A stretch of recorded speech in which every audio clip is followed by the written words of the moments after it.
E o que mais insistentemente nos recorda é de testemunhar a alegria do Evangelho, que é o nome da exortação apostólica que ele fez. E então, por isto que nós necessitamos da luz de Cristo, exatamente para que a alegria do Evangelho possa ser uma experiência que nós fazemos e que podemos também comunicar. A luz de Cristo é necessária para que cada passo da nossa aventura humana seja caminho de realização. Claro, mesmo através da dor, mesmo através da prova, como acabamos de ver agora, neste momento. Um caminho de felicidade. A luz de Cristo afasta as trevas e permite reconhecer a grandeza do amor humano vivido na família, a beleza da paternidade, o infinito valor que é a maternidade, a grandeza do amor que se doa, porque Jesus nos ama fazendo Ele dom de sua vida a nós. Agora, que felicidade, Jesus ressuscitado.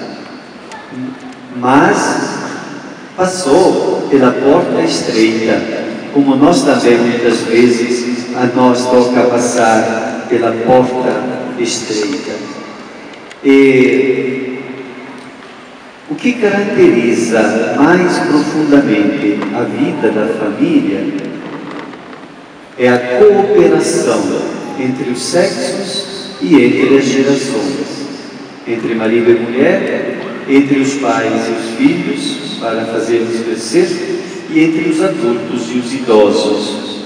E é exatamente o ponto mais delicado na sociedade de hoje, o que está mais comprometido, porque na relação entre os sexos se instala a disputa, às vezes uma queda de braço para ver quem é que resolve, quem é que decide, quem é que tem mais poder, quem é que ganha mais dinheiro, quem é que sobe mais na carreira. E, como já foi lembrado, todas as dificuldades atuais para a cooperação, no sentido de educar as novas gerações e, pior ainda, para acompanhar o envelhecimento dos nossos pais.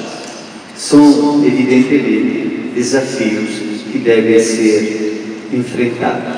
De qualquer maneira, podemos dizer que quanto maior é a cooperação entre sexos e gerações, mais aquela sociedade será civilizada.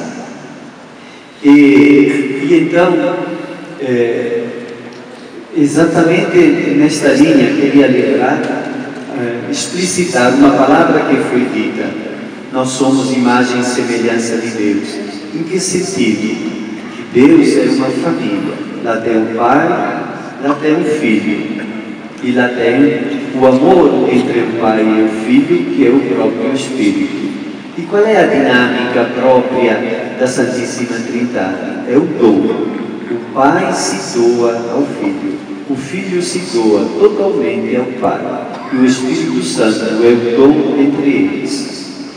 E então, São João Paulo II não cansava de repetir que a família humana na Terra tem como modelo o próprio Deus, a Santíssima Trindade, para viver uma comunhão que imita aquela comunhão, uma comunhão que se concretiza pelo dom total e sincero de si recíproco, um ao outro.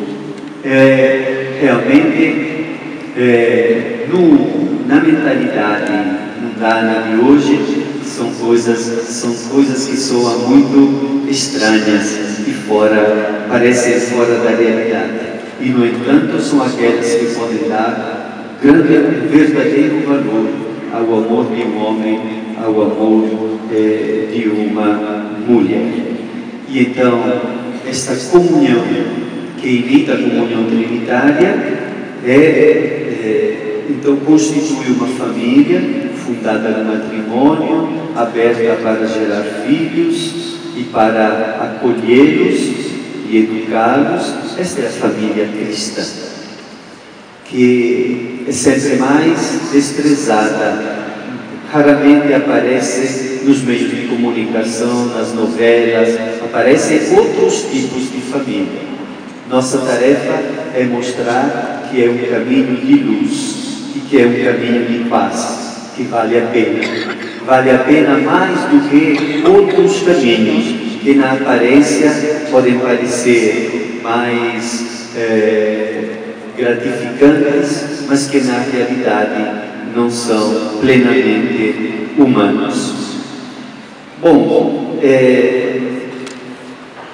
ainda uma segunda coisa que eu gostaria de falar é retomar um pouco o tema que foi rapidamente recordado da desumanização. Nós estamos surpreendidos e preocupados com sinais de vida desumana que se multiplicam. Não somente a violência, as drogas, os tiroteios, a isso nós já estávamos acostumados há muito tempo, mas agora tem outras situações, as depredações, os linchamentos, os protestos de grupos que paralisam uma cidade inteira, às vezes um grupo nem tão grande, nem com o apoio do seu próprio sindicato. Mas a coisa pior é que esta desumanidade chega cada vez mais perto da família, fica dentro dela e pode ser identificada, não vai nas páginas dos jornais, mas na dureza dos relacionamentos, na solidão em que são deixadas as pessoas, quem sabe idosas ou doentes, e tchau. Em suma, eu quero dizer que esta desumanidade se torna presente todos os dias nos noticiários, mas também na nossa vida cotidiana. Facilmente esbarramos em situações assim. Eu dizia da solidão, mas da dureza do trato um com o outro, mas também tantas situações de abandono. De onde vem tudo isto? Vem do mundo que rejeitou Deus, que não quer saber da religião. No Brasil não se pode mais dar aula de religião nas escolas públicas. E tem toda uma pressão para retirar os símbolos religiosos dos espaços públicos. E esta desumanidade vai rapidamente crescendo. Uma proposta está aí no Congresso Nacional para retirar a festa da mãe, para retirar a festa do pai. E se é verdade que muitos adolescentes com 15 anos não chegam a ter a capacidade plena de ler, de compreender o que estão lendo, e não ter a capacidade plena de escrever de maneira minimamente correta, qual é a proposta que está chegando da parte do Ministério? Que com 6 anos possam aprender a pluralidade das opções sexuais e com 8 anos o uso da camisinha. Isso ajuda a melhorar o desempenho da matemática e do português? E então era esta, ainda para completar este segundo ponto, eu quero dizer que sempre mais vai se delineando uma sociedade na qual vale tudo para conseguir o que nos interessa ao nosso grupo, que seja do ponto de vista econômico, ou político, ou cultural, vale tudo, inclusive passar por cima de outros interesses e de outras pessoas, e os outros que se danem. E então,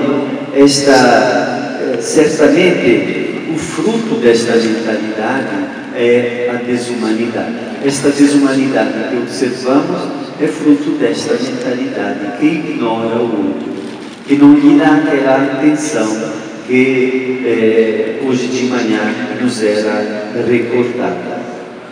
Bem, última coisa que eu quero dizer, a terceira coisa que eu quero dizer é falar, explicitar um pouco mais o que já foi acenado por Dom Augusto, e falar então de alguns desafios que devemos enfrentar. O próprio Sínodo fala de desafios para a pastoral. Eu vou dizer alguns desafios e que passos podem ser dados por nós para enfrentá-los. Vou ser muito breve, depois poderemos retomar este tema em outras circunstâncias. Um desafio nasce do fato de que nós, o ser humano, somente vive em relação. Nós nascemos de uma relação, crescemos graças à relação com alguém que nos acolheu, nos alimentou, cuidou, e a pessoa se fortalece tanto mais quanto mais vive relações significativas. No entanto, como vivemos numa cultura que não olha tanto para a realidade, nós nascemos e crescemos e desenvolvemos graças a relações, mas sempre olhamos para o céu da ideologia, então se instala uma mentalidade que valoriza, uma mentalidade individualista, com a ilusão de uma total autonomia. Não, eu cuido da minha vida, eu sou dono do meu nariz, eu sei o que eu quero e tal. E esta mentalidade, quando entra na família, a fragiliza. Qual é o antídoto? Qual é o passo do qual podemos cuidar? É a consciência de pertencer. Como foi dito, esta é minha mulher, este é meu marido, estes são os nossos filhos. Eu pertenço a esta realidade que é maior do que eu. E eu não decido sozinho, decidimos juntos aonde fazer férias, etc. O pertencer, a consciência de pertencer a uma família é o contrário do individualismo, é o contrário da autonomia. Segundo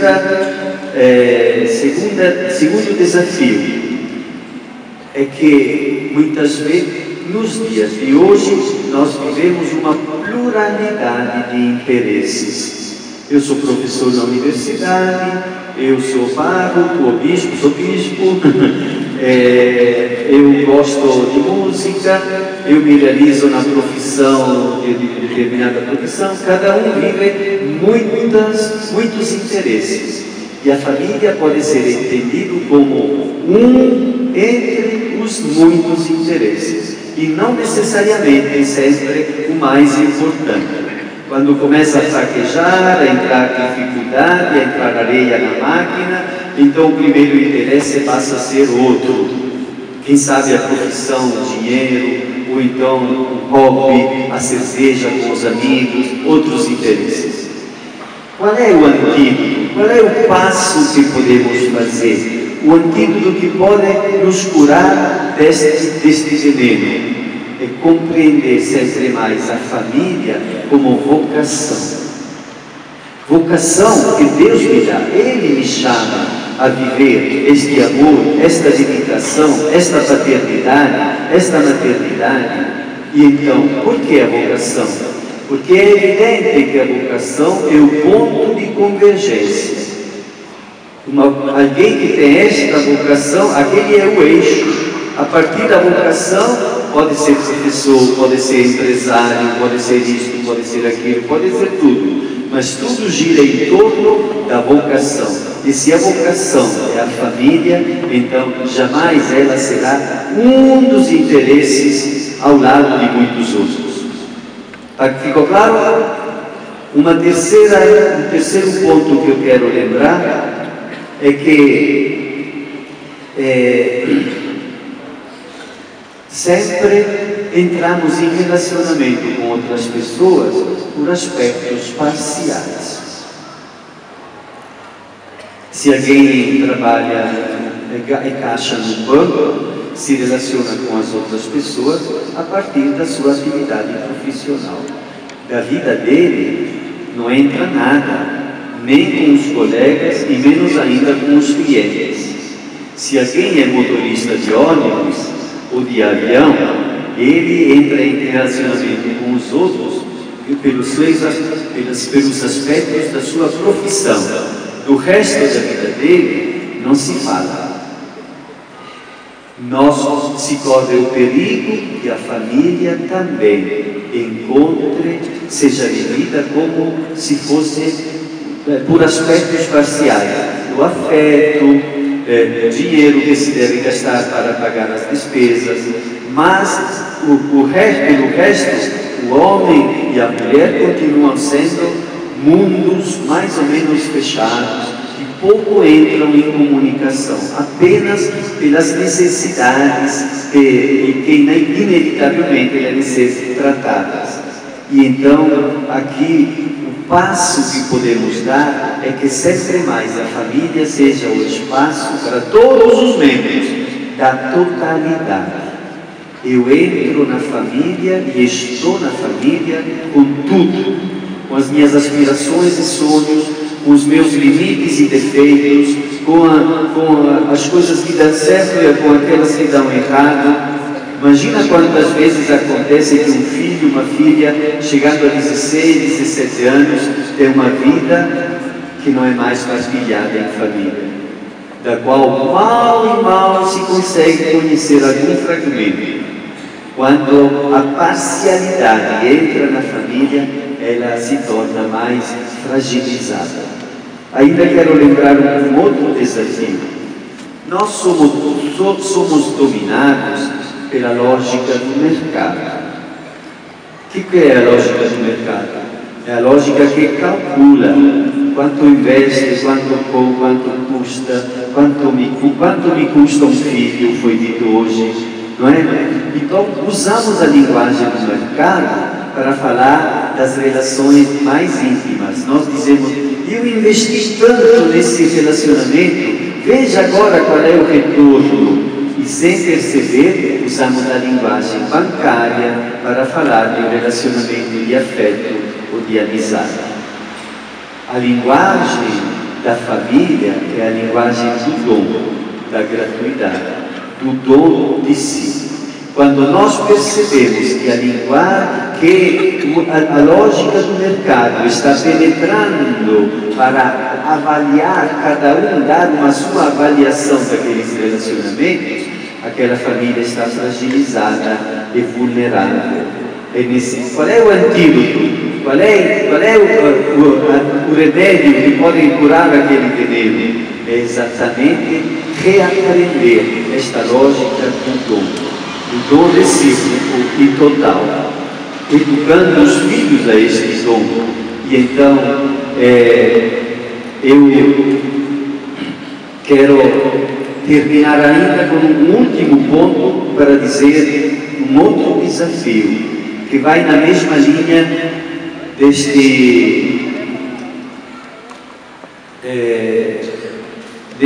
desta busca individualista de satisfação, de satisfações, de tal maneira que não queremos atrapalhação, não, mais um filho não, de jeito nenhum, procurando sempre aquelas formas de preservar-se na própria individualidade para poder gozar de tudo aquilo que a vida oferece. Certamente é um sinal de pobreza humana que vai caminhando para a desumanidade e fragiliza a família. O antídoto para curar este veneno é a abertura da família para acolher um filho próprio, amigos que devem passar, alguém do interior que viaja e necessita de passar uma semana, 2 semanas naquela cidade, até acolher uma criança durante um tempo como guarda, quando às vezes é confiado uma criança que necessita de uns cuidados melhores durante um certo... Até a adoção. Uma família que está aberta para acolher outros, desde acolher amigos para um jantar, até acolher alguém para ser adotado, é um grande sinal de abertura do coração e da inteligência para uma vida que busca sempre ser iluminada pela luz de Cristo e não perder aquela sabedoria que vem do Evangelho, que é o dom total de si. E então eu queria terminar por aqui, dizendo que isto que eu estou dizendo agora, esse terceiro ponto, descortina um horizonte de empenho da pastoral familiar, e nós poderemos nos ajudar para dar passos nesta direção, compreender cada vez melhor estes desafios. Porém, isso não basta, é necessário compreender que passos podemos dar para responder a esses desafios, para que eles não cheguem a nós como um veneno, mas ao contrário, como uma provocação para que possamos crescer ainda mais. Então, eu paro por aqui, espero que possamos efetivamente continuar um belo caminho, ajudando-nos na pastoral familiar para fortalecer e restituir sempre mais toda a beleza às nossas famílias e principalmente às famílias das novas gerações. Muito obrigado.